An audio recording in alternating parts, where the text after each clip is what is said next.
You were educated in both the United States and Germany. Can you talk a little bit about what it meant for you to study in those places and how it shaped your view of the world and your life's work?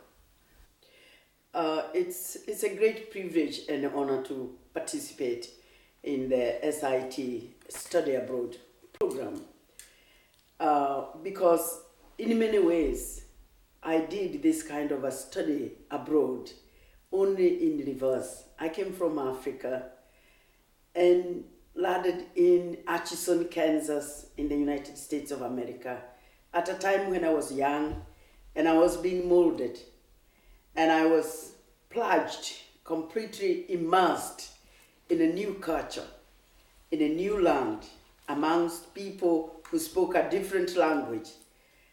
And for me, it was and especially because it was during the 60s in the United States of America, it was a life-changing experience. And that's the value of going abroad. Going away from your comfort zone, experiencing what it is like to be in the world that will become your world when you are an adult. You may end up working anywhere in this world, not necessarily in your own country, and especially in the service of your own country. And so it is extremely important for you to know what the rest of the world is like and how you can best be a good citizen of your country by being a better citizen of the world. Thank you. Can you talk about why it's particularly important for Americans in this historical moment to study abroad and experience life in places like your homeland, Kenya? Well, the American state, the United States of America, continues to be a world leader. And I'm sure she will be for many years to come. And it is extremely important for American young people to understand the world. Because you can't lead in the world that we live, whether it is politically or economically, you cannot live in isolation. We have become very interdependent. And as the world becomes interconnected, it becomes very important for those of us who think that we have a world leadership role to play, to be able to interact with the rest of the world, to be able to interact with the rest of the world in a manner that is respectful of the rest of the world, in a manner that is non-judgmental of the rest of the world, in a manner that will make us more acceptable to the rest of the world, whether it is the way we do business with the rest of the world or the way we influence them with our values and with our political power. I think that for the American people, young people, going abroad and understanding the rest of the world is extremely important because you cannot be a leader without understanding the world you want to lead.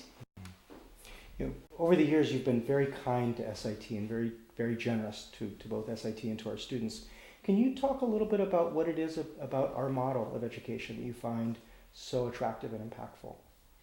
Well, I am a person who had the fortune of studying up to the point where I got a PhD. So I consider myself, and I am a very privileged person, very exposed. I studied in America, I studied in Europe, and especially I have had the opportunity to travel to many parts of the world. And I know that there are very few universities and colleges that give students an opportunity to have this experience of going beyond their regions, beyond their campuses, beyond their states, beyond their regions, and going and experiencing what the rest of the world is like. And for me, SIT is a very unique program.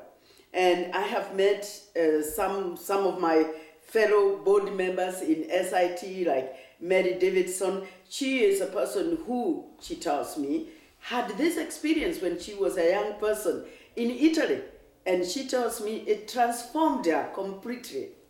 And I also tell my friends and anybody who wants to know what created me, where did I come from? Even though I grew up in a simple countryside in Kenya, I became who I am because I left that village and I eventually ended up in the United States of America. Had I not left my village, had I not left my country, had I not left my region, had I not dared to come to a completely different place called the United States of America, and especially in the middle of Kansas, believe me, I would not be the person I am today. Those experiences that create you, that helps you to search yourself, to look for who you are, to allow yourself to grow, to allow your potential to express itself so that you can really be all that you could be. So you have to be courageous, you have to be brave, you have to take the jump and experience the world beyond your borders. What do you think are the critical issues in today's world that our students must learn about and work to address? Now, some of the challenges that the current students will face in the world of the future will be the issue of peace and conflict. I am involved in environmental work, and at the moment we are talking about trying to move away from fossil fuels and move into a world where we use energy that is less dependent on carbon. Now that means we have to move towards more natural resources. We have to move towards more renewable resources. And these resources are not unlimited in the world. So I see a world in the next few decades that is going to experience a lot of competition over resources, and especially the natural resources, water, land for settlement, land for agriculture. We're going to be challenged by desertification. We're going to be challenged by migrations of people as they search for greener pastures. And these are the challenges that the current students will deal with when they are adults. It is therefore important to understand, as the climate is changing, as global warming is threatening us, as competition for resources continues, how are they going to live in a world where this competition may create conflict? How will these conflicts be dealt with?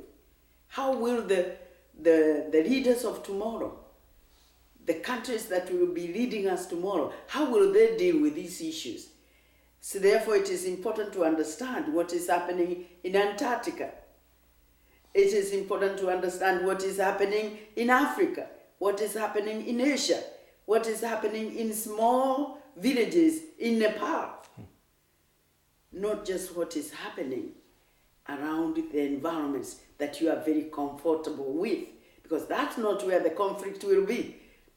Conflict will sometimes come from faraway places, and you shouldn't only know about those places from the map.